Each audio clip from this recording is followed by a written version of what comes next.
So let me pick up on the next part. Is we're still working on, I'm in, what is this? This is number 8 in your book with it. You can go through a lot of this stuff. I kind of demoed in problems here and there for you to see what's going on with it.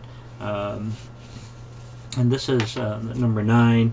I think number 9 is pretty self-explanatory. Again, looking at the value and see what's output on here with it as well.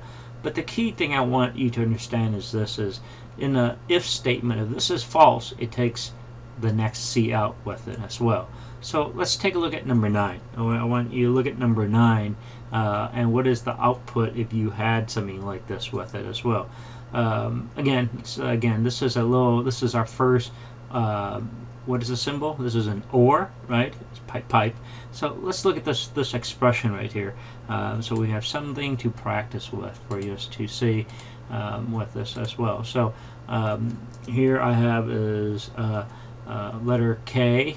Okay. So if you have K, what is K? That's a char. Is that greater than the percent? Okay. And this whole expression is evaluated as the at is another char equal to the question mark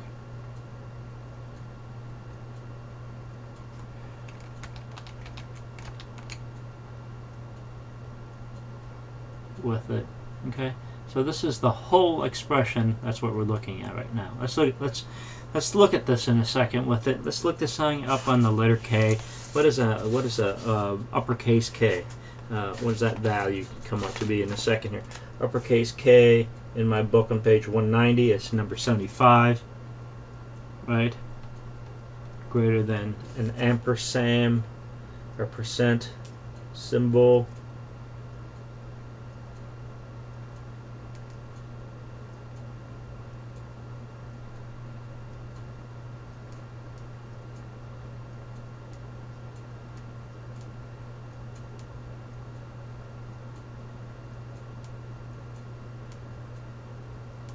Well, I'm going to have to look at Appendix B.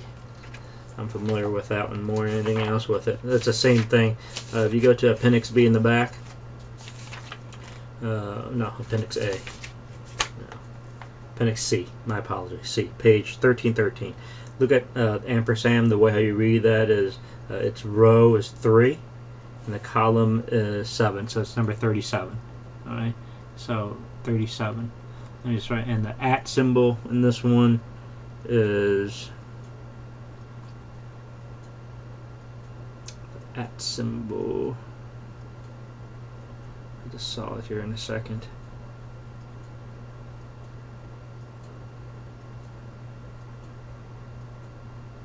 This number row is 6, column is 4, so 64,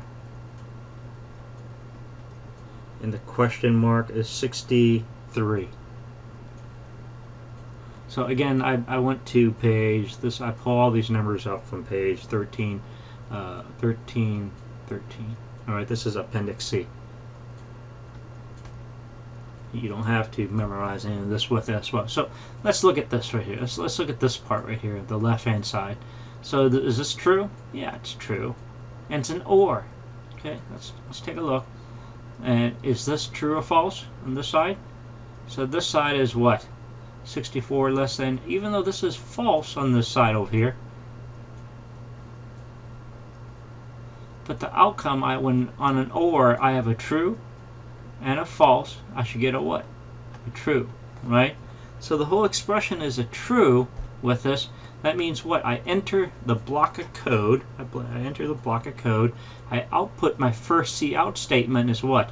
Question mark, percent, right? And that cursor is still there with it, right? Cursor is still blinky, and it's going to output another one. It's going to be, right? And then it's going to go down to the next line because of the NL. That's all it is. Cool? All right. So I'll give you some understanding how this works with it as well. All right. Let me come down over here. We can do another one. It's kind of like a little neat problem with this. Is this right here with it. So if you look at if you look at this problem right here, it's a little bit more because it's static cast, and I thought it would be really good to use a static cast to explain on some of the stuff that we talked about in here with it. So let me put my paint again. In static cast, if you remember, all this came from where? Chapter 2 with it, right? Lost my cursor here. So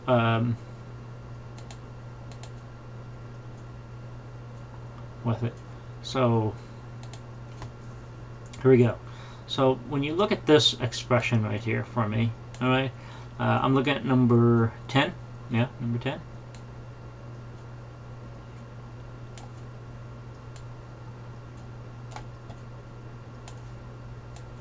Let me place this over here so we can see both sides of this, right? So in here, in your static cast, let's look at this part right here. Let's plug in. They gave you the num 17, the GPA 3.85, bool is done. So let's plug in this part right here, all right? And we'll work it from the right-hand side to equal to what's equal to done. Done is a Boolean data type. You agree? So let's look at static cast in a second. I want you to see static cast in action right now with it. So in static cast, if you recall from chapter 2, is you should have an expression that converts it to a data type, some sort of data type over here. Okay, and you have this is your expression. This is your expression. Okay, so if you look at this expression with the way how this is written with it, what is the expression? The expression is, it tells you to 2 times your GPA is what? 3.85 plus 9.3.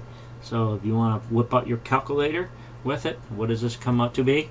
So this is 2 times GPA. Do it from left to right. With it, so I'm going to just pull up the calculator right here. 2 times 3.85 plus 9.3, I get 17, right, from this, from all the expression, and all that needs to convert to an int, right, because you have is data type is a double or some sort of float right here with it. So originally this should be with a 0. You agree? So with this in mind, I convert this into an int data type because this is the data type and this is the expression. It's going to convert it to, cast it to, that data type is the int that it's asking you to do, right? And that 17 converted to an int is what? Is 17. 17.0 converted to an int is 17 with it, right? And then that's also compare to the num 17 right here, and this side is 17, right? So does 17 equal 17? Well, the answer is true. So of course it's going to come out with the number 1 with it, and that's going to be assigned to what? To the done variable with this as well, right? So it's going to output a number 1 in that particular field with it. Okay, so that will give you a sense of what we're doing on some of these problems that we have. So I want you to practice this on these problems with it, and get back with me if you have any questions on that. Okay.